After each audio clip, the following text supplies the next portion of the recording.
Você está relaxando na praia quando de repente percebe um enorme bando de pássaros. Eles estão empolgados com algo perto da água.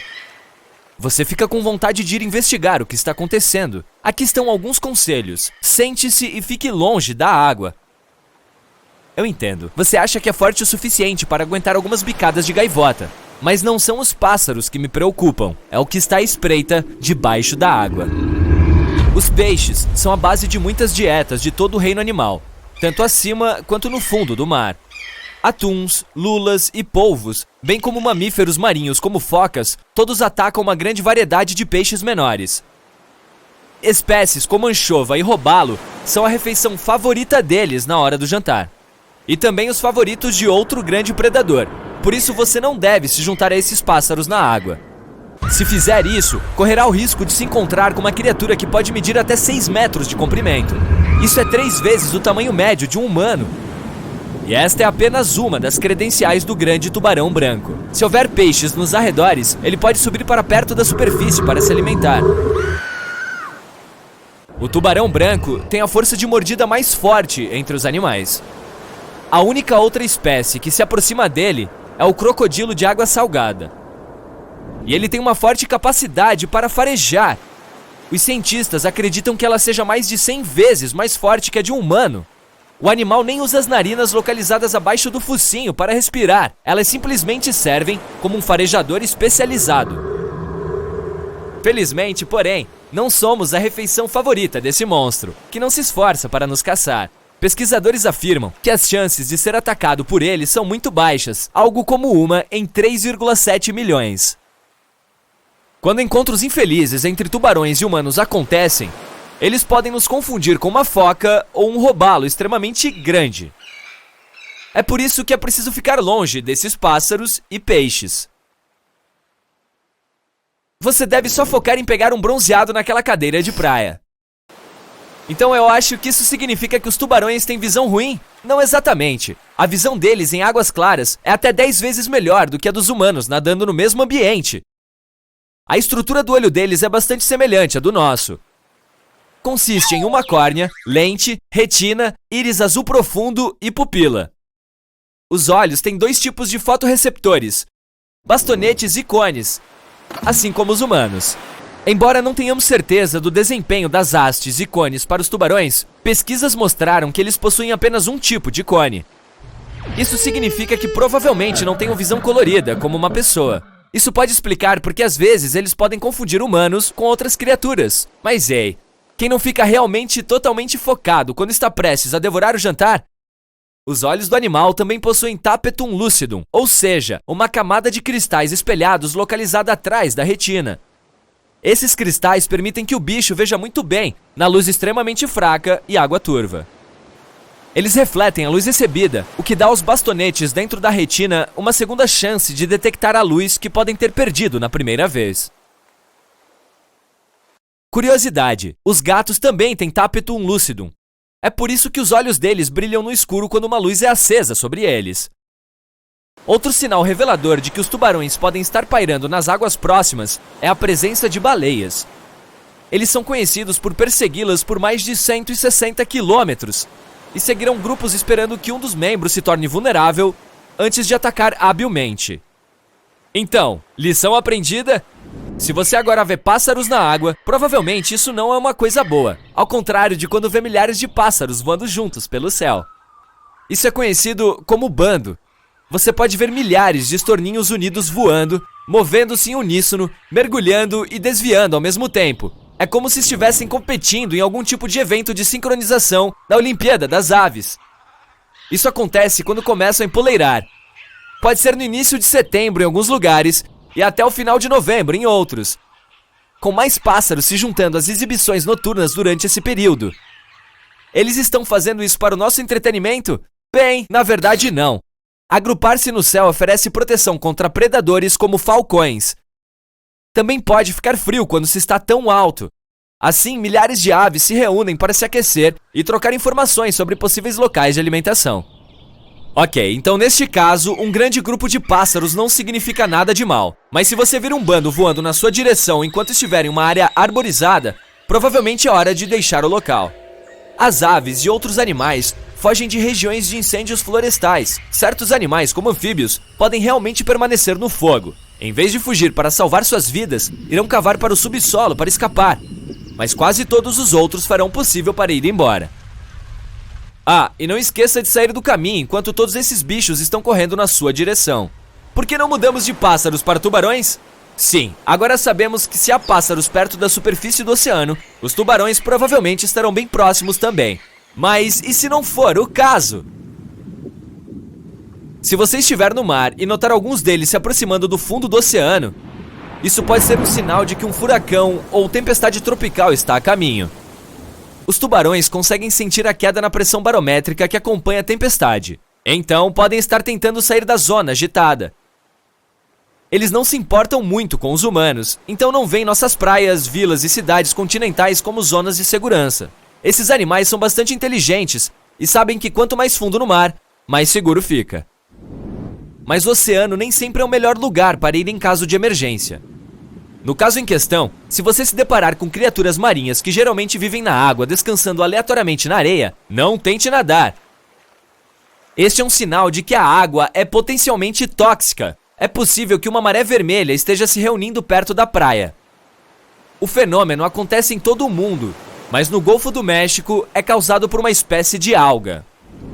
A maré vermelha ocorre quando a água está cheia de algas mais tóxicas do que o normal, e pode se tornar avermelhada ou marrom, mas às vezes a cor fica normal. Se você entrar no mar, poderá sentir irritação respiratória, como tosse ou coceira na garganta.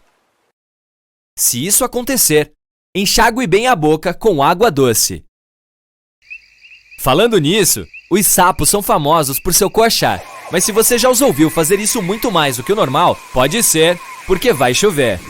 Uma teoria diz que o comportamento pode ter a ver com o acasalamento. Eles primeiro fazem isso, depois põem ovos em corpos de água doce. Uma boa chuva significa mais terreno alagado para eles. É por isso que os machos convidam as fêmeas para o encontro antes da chuva com uma sinfonia de coachar. Se você ouvir muito zumbido nos arredores, significa que as abelhas estão mais ativas do que o normal e uma tempestade pode estar a caminho. Quando sentem que ela está se aproximando, elas começam a trabalhar ainda mais e mais rápido para coletar mais néctar. E uma vez que terminam, sempre voltam para a colmeia 10 a 15 minutos antes da chuva forte, mesmo quando não há sinais óbvios disso. O segredo delas está nos pelos supersensíveis nas costas que podem acumular a eletroestática formada pelas nuvens de tempestade. Ah, que lindo! Você está caminhando com alguém e olha para o céu. O sol está um pouco diferente hoje, como se houvesse algum tipo de anel ao redor. Algo tipo um arco-íris. Hã? Olha aquilo! A pessoa desgruda do celular e diz: você não deve olhar diretamente para tudo. É uma auréola solar. Precisamos encontrar abrigo agora, a não ser que você tenha o maior guarda-chuva do mundo aí. A auréola solar é um sinal da natureza de que há uma tempestade de neve ou de chuva a caminho. Ela é causada por nuvens formadas por zilhões de pequenos cristais de gelo, voando a cerca de 6 km de altura. A luz solar atravessa esses cristais, o que faz com que ela se divida e refrata, assim como quando tem arco-íris. Porém, não olhe diretamente para a auréola do Sol. Vai ser tentador, pois não é algo que se vê todos os dias, além de ser muito bonito. Mas a luz ultravioleta pode queimar o tecido exposto da sua retina e causar sérios danos, então não vale a pena. Pegue um óculos de sol e pronto. Esse fenômeno dura cerca de 40 minutos. Essas nuvens são as mesmas que às vezes podem formar um anel assustador ao redor da Lua. A natureza envia os primeiros sinais de desastres de muitas maneiras diferentes. Árvores em forma de J podem significar que um deslizamento de terra está se aproximando. Como o solo está se movendo lentamente, elas ficam dessa forma por conta própria. Tente encontrar uma área plana e evite chegar perto de qualquer árvore, a menos que tenha força sobrenatural. Você está passeando na praia, areia, sol, nenhuma nuvem no céu. Então, do nada, vê a água voltando, se afastando da costa. De repente, consegue até ver pedaços de coral, pequenos peixes e outros pequenos animais marinhos aleatórios. Isso é um bom sinal para ir embora, porque pode haver um tsunami a caminho. Ele se forma quando há um terremoto debaixo d'água e pode atingir a costa a 800 km por hora. Acontece principalmente no Oceano Pacífico, mas para que arriscar? Se houver uma faixa de água agitada na praia, fique longe. Pode haver uma corrente de retorno sob a superfície que pode ser extremamente perigosa. Às vezes, as ondas atingem a costa de uma forma estranha, o que forma essas correntes. Você pode ver um vão estranho nas ondas ou notar pedaços aleatórios de algas marinhas indo em direções diferentes. Se alguma vez se encontrar preso em uma correnteza, tente se manter à tona e não desperdice sua energia nadando contra a corrente. Grite por ajuda e tente flutuar ao longo da praia. Depois de sair dessa área, nade diagonalmente até a costa. Se você estiver no oceano e vir um grupo de tubarões nadando, ok, este cenário não parece bom de jeito nenhum. Bem, a boa notícia é que eles não estão necessariamente vindo atrás de você. A má notícia? Podem estar tentando escapar de uma grande tempestade tropical ou mesmo de um furacão. Os tubarões conseguem sentir essas coisas, então, quando a natureza fica enfurecida, eles se agrupam e nadam nas profundezas da superfície até que fiquem em segurança. Talvez você não devesse segui-los. Boa sorte. A regra de ouro desde os tempos antigos é: siga os animais. Insetos, ratos e cobras deixam suas casas alguns dias antes de grandes terremotos.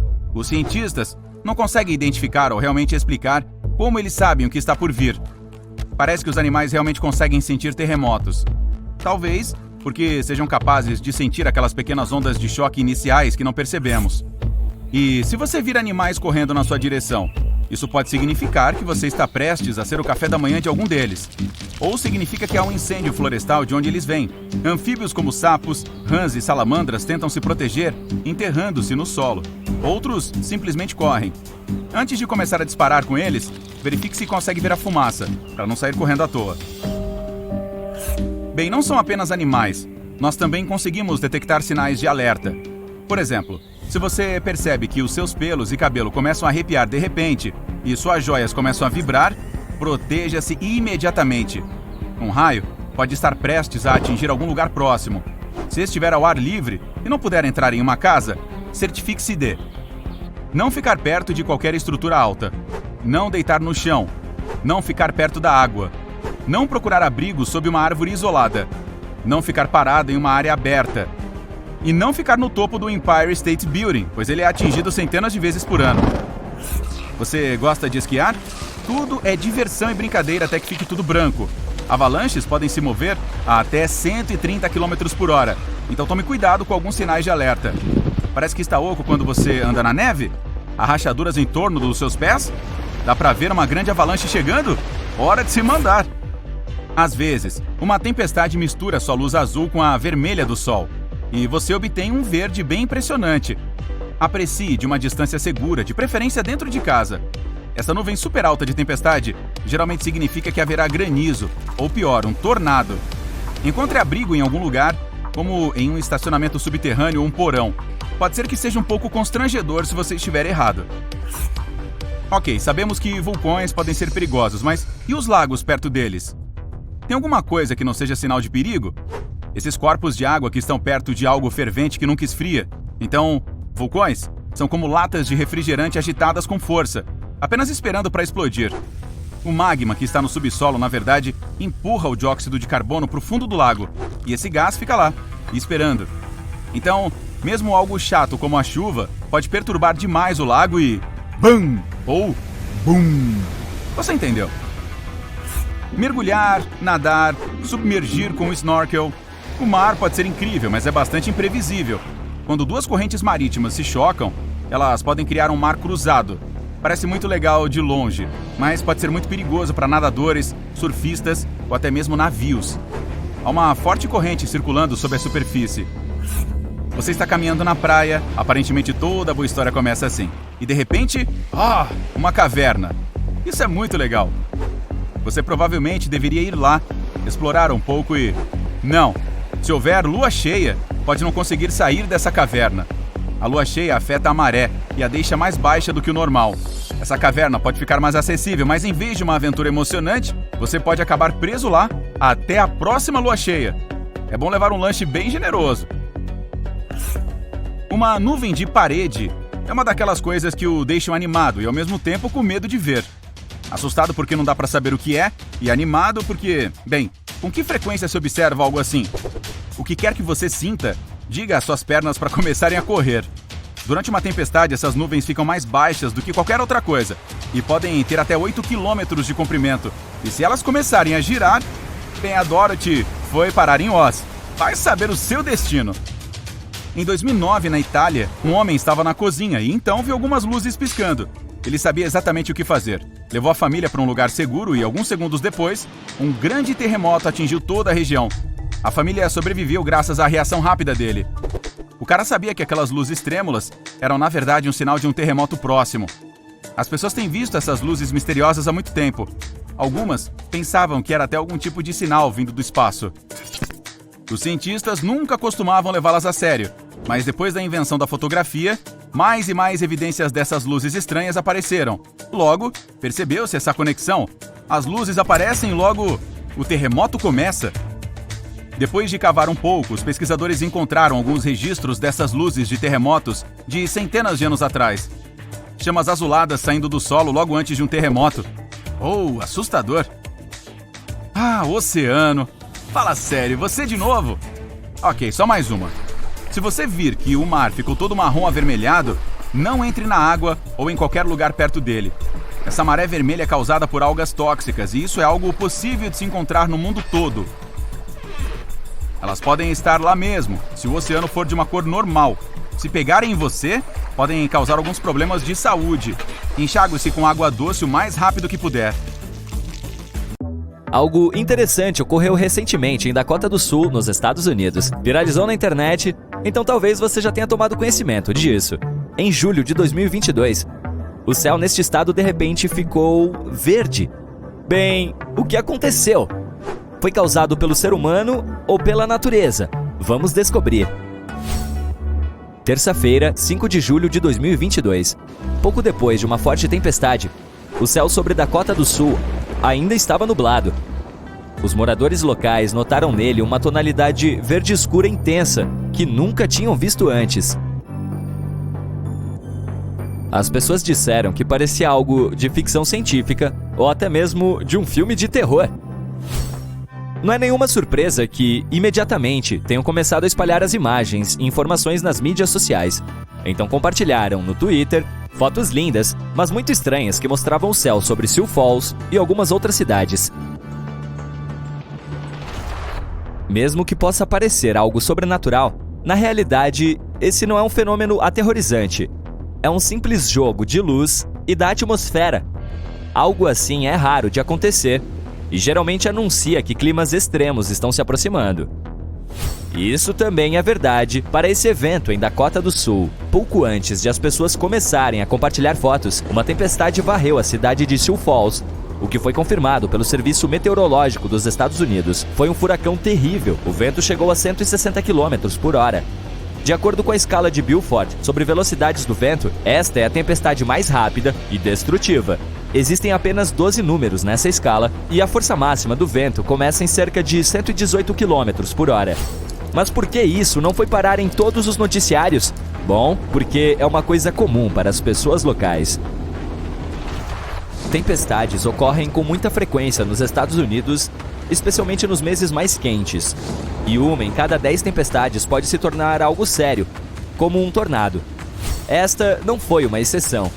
Foi uma famosa tempestade de derecho, um termo em espanhol para tempestades extensas e de longa duração. Na verdade, é uma combinação de um grupo rápido de tempestades e chuvas severas. As pessoas costumam dizer que um derecho é tão forte quanto um tornado. Ainda assim, há uma diferença entre eles. Um tornado é um vórtice, uma coluna rotativa de ar, geralmente tem cerca de 150 metros de diâmetro. Embora, às vezes, sua largura possa chegar a 4 quilômetros.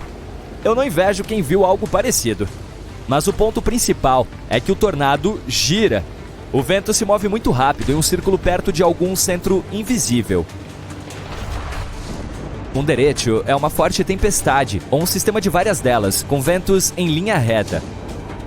Em outras palavras, não gira. Em vez disso, escolhe um ponto em algum lugar e simplesmente corre para ele. Como um corredor de maratona muito motivado. Se compararmos um derecho a um tornado comum, este último tem 6 níveis de força, de 65 km por hora a 110 km por hora. Então, um derecho é como um pequeno tornado médio de nível 1 ou 2. Normalmente, sua velocidade está dentro da faixa de cerca de 115 a 180 km por hora. E, em ambos os casos, podem ser acompanhados por tempestades severas, raios e chuva. Mas ainda assim, são coisas diferentes.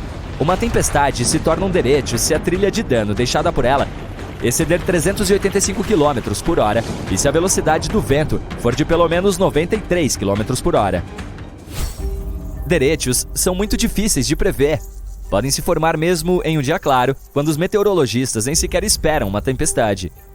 E então, os ventos surgem de repente, de forma tão inesperada que podem até parecer explosivos. Mas o Serviço Americano de Meteorologia tenta avisar as pessoas pelo menos meia hora ou uma hora antes que isso aconteça, para que os moradores tenham tempo, pelo menos, de se refugiar. E não foi diferente desta vez. A tempestade varreu quase toda a Dakota do Sul, assim como os estados de Minnesota e Iowa. As consequências foram bastante graves. Mais de 30 mil pessoas ficaram sem eletricidade. Felizmente, ficaram bem. Isso porque os moradores locais estão bastante acostumados com derechos. No entanto, o céu verde foi algo diferente. Tornou-se uma visão muito incomum para eles. Todo mundo estava se perguntando por que isso aconteceu. Foi um mau presságio ou um fenômeno climático normal? Bom, honestamente, nem os cientistas têm uma explicação exata. Mas, embora sejam apenas suposições, elas parecem bastante convincentes. Um céu verde é um fenômeno muito raro. A maioria dos especialistas acredita que isso acontece quando uma poderosa tempestade se aproxima do local antes do pôr ou do nascer do sol. Então o céu fica verde. Bill Cairns, meteorologista da NBC, que já viu um evento semelhante, sugere que a cor apareceu devido a um enorme volume de chuva de granizo antes da tempestade. Primeiro, vamos falar sobre por que o céu parece azul, ou qualquer outro tom, dependendo da sua vontade. Em suma, o Sol carrega simultaneamente todos os raios do espectro de cores. Pode parecer branco para nós, mas na verdade tem todas as cores ao mesmo tempo. No entanto, todas essas ondas de cor têm comprimentos diferentes. Por exemplo, os raios azuis são mais curtos do que os outros. Eles rebatem nas moléculas de ar melhor do que as ondas vermelhas. Então nos alcançam mais rápido. Por isso, em um dia de céu limpo normal, ele parece azul.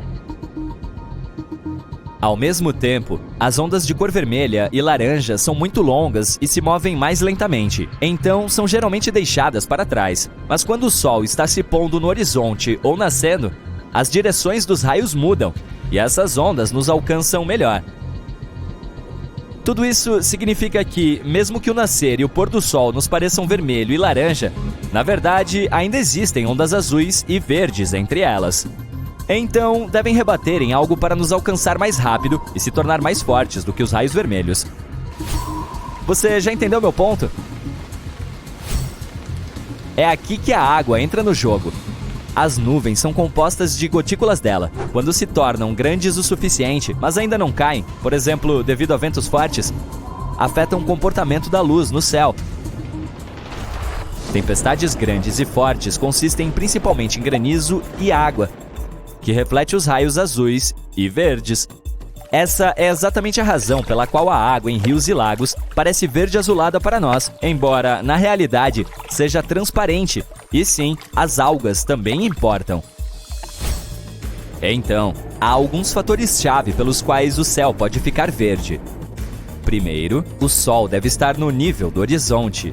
Além disso, enquanto as nuvens de tempestade estão se aproximando, não devem cobrir o céu completamente. Ainda é necessário um pouco de espaço para os raios de sol, enquanto os azuis, que mal são perceptíveis, rebatem nas nuvens de tempestade. Eles são repelidos por gotículas de água e granizo. Misturando-se com o pôr do sol vermelho, se transformam em uma luz verde brilhante. E essa luz verde se espalha por todo o céu. É por isso que, na maioria desses casos, quando ele fica verde, as pessoas só podem perceber ao anoitecer. Sim, isso também pode acontecer no meio do dia. Mas como as condições já são bastante específicas, ver algo assim durante esse período é ainda mais raro. Ainda assim, se você vir um céu verde, Não precisa entrar em pânico. Não significa necessariamente que uma terrível tempestade esteja se aproximando. As chances são altas, mas ainda assim não é uma regra. Pode ser apenas uma chuva forte ou uma de granizo. Em outras palavras, se você vir um céu verde, é melhor se proteger e esconder seu carro. No entanto, se tiver a sorte de observar um céu deslumbrante do conforto de sua própria casa, é muito emocionante. Visualizar algo assim deve ser uma experiência muito especial. Algumas pessoas disseram que foi a coisa mais incrível que já tinham visto.